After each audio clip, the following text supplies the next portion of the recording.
Hello, dear listeners. Welcome back to another episode of Chilling Tales from Our Past. This is Misery, your guide through the shadows of history. Today, I bring you another tale that has withstood the test of time. A tale of dread, echoes of the past, and phantoms from a forgotten era. But before we proceed, please make sure you're in a secure and comfortable space. This is not a journey for the faint of heart. And now, let's dive right in.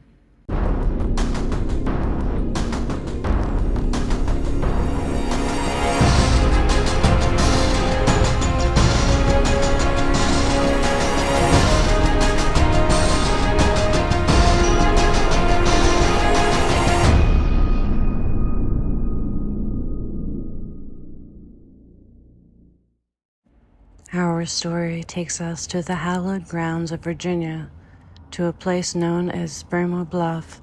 Nestled within its picturesque landscapes lies the Bremo Historic District, a repository of stories and memories, where each corner has a tale to tell, and each wall has seen centuries pass by. The Bremo Historic District, spread across over 1,500 acres on the west side of Bremo Bluff in Fluvanna County, Virginia, is an imposing testament to the vision of John Hartwell Coke. Built on a land grant dated 1725, the Bremo Plantation comprises of 3 estates: Upper Bremo, Lower Bremo, and Bremo Recess. The creation of this grand plantation began in 1808, when Coke built an ancestral hunting lodge at Lower Bremo, a robust stone structure. This lodge, nestled close to the James River, was the first home on the estate. In 1812, a larger home was completed at Bremo Recess, built for Coke and his wife Anne Blas Barad. This house was nestled on higher ground, further away from the river.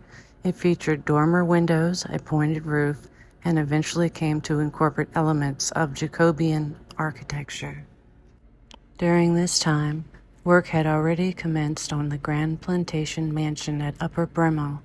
Coke, with the assistance of John Nielsen, a master joiner for Thomas Jefferson's Monticello, left no stone unturned in its design and construction.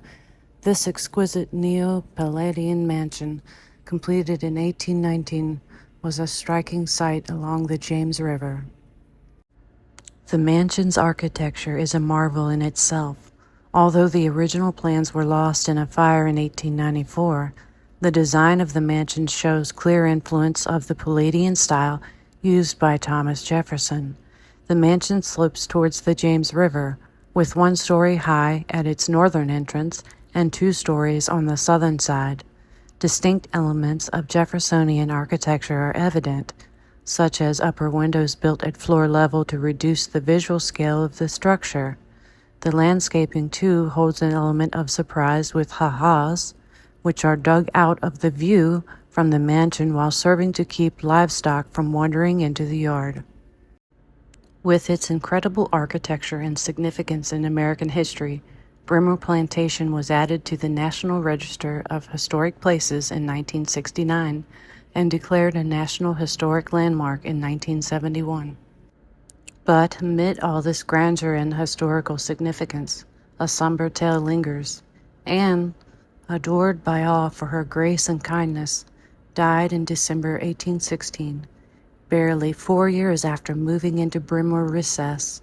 She was buried there, and ever since, reports of her spirit wandering in the house and its gardens have surfaced.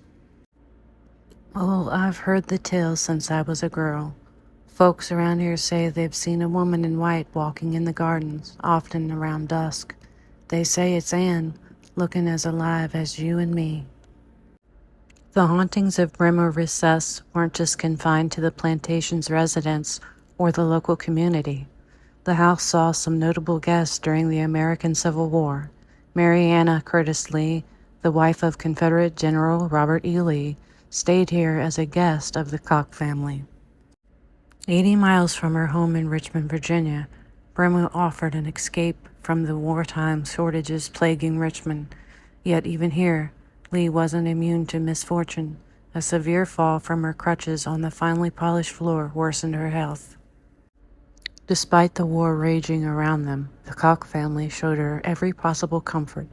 Dr. Carrie Charles Koch, a family friend, built a special bed to accommodate her affliction from rheumatoid arthritis. The room that she occupied is still called Miss Lee's room. Bremo itself did not escape the war's effects. On March 8, 1865, the estate was raided by Union forces. General Lee himself visited the plantation that year. The Lees stayed intermittently at Bremo until November 1865, after the war ended. The echoes of these turbulent times still linger at Bremo, woven into the very fabric of the house. Some say they can hear whispers of the past on the wind. Others talk about a figure clad in white, believed to be Anne, silently walking through the gardens, eternally tied to the home she loved so much. Many a night I've felt a presence in the house, a strange feeling like someone is watching. It's not malevolent, but it's there, and I'm not the only one. Many who've stayed in the house have felt it too. These spectral sightings and strange occurrences have intrigued paranormal enthusiasts and historians alike, making Bremo Recess a magnet for those interested in the intersections of history and the paranormal. While some view the ghostly sightings with skepticism, others see them as a poignant reminder of the house's rich and sometimes tragic past. For them, the figure of Anne, wandering the grounds, embodies the untold stories that seep from the walls of Bremo, whispering tales of history, love, and loss. Under the canopy of the night sky, the silhouette of the Bremo Plantation stands grand and somewhat mysterious. Stories, myths, and legends enshroud this historic edifice, giving it a life of its own, a life that transcends the boundaries of time. As our journey through the pages of Bremo's history concludes, we leave with a sense of unanswered curiosity. The tales of Anne's apparitions will continue to invite intrigue and speculation, and the house's grand history will be forever embedded in the walls of the Bremo Plantation. Perhaps these tales speak more to our human fascination with the past than they do of ghosts and hauntings. The eerie yet poignant stories from Bremo Recess resonate with the echoes of history, memories, and the life that once pervaded these grounds. As dawn breaks, the spectral figure of Anne seems to fade into the rising mists, but her spirit, some say, remains a sentinel from the past, forever bound to her beloved home. There is an undeniable beauty in these silent halls and expansive grounds, a beauty that transcends time. Today, Bremo Recess stands not just as an architectural marvel, but as a reminder of a time long past, of lives lived, and of a spirit that reportedly continues to reside within its walls. Those who have experienced the uncanny at Bremo, like our guests today, their stories add to the tapestry of this place. Their testimonies bring us closer to understanding the interplay of history, memory, and the supernatural. So, as we step back from the grandeur of Bremo Plantation, we carry with us the spectral tales of its past and the echoes of its historic halls.